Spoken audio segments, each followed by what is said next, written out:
ukol sa kanyang kahandaang tuparin ang tungkulin sa paglilingkod.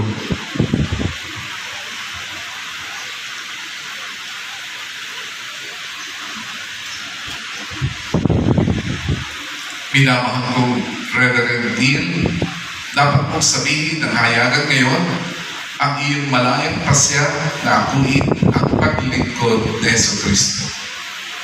Nakahanda po ako. Nakahanda ka bang magdiwang ng mga sakramento ni Kristo na matapat at kaakit-akit upang maialay sa amang may kapal ang pagsamba at kapurihan at upang maipagkaloob sa sambayanan ang kanyang buhay at kabanalan ayon sa pamana ng simbahan? Nakahanda po ako. Nakahanda ka bang mangaral ng salita ng Diyos na mahusay at maalam sa pamamagitan ng pagpapahayag ng mabuting balita at pagpapaliwanag sa pananampalataya ng simbahan? Nakahanda po ako. Nakahanda ka bang tumulad araw-araw kay Jesucristo na naghain ng kanyang sarili ukol sa ating kapakanan sa pamamagitan ng iyong pakikisa sa kanyang gawaing iligtas ang tanan? Nakahanda po ako sa tulong ng Diyos. Ang pangako ng pagkamasunurin. Ang pagsunod ay tanda ng isang tunay na lingkod ng Panginoon.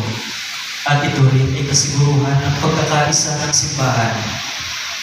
Ngayon ay mangangako ang oordinal ng pagsunod sa obispo at mga magiging kahalilipan niya. Reverend Neil, nangangako ka ba na ikaw magiging magalang at kasunurin sa akin sa mga tagapagmana?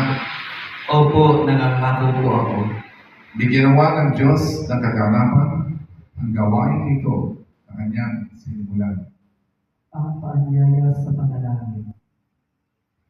Hingin natin ngayon ang panalangin ng mga banal upang tulungan o ordinal sa pagtupad ng kanyang banal na tungkulin. Magsitayo ang lahat.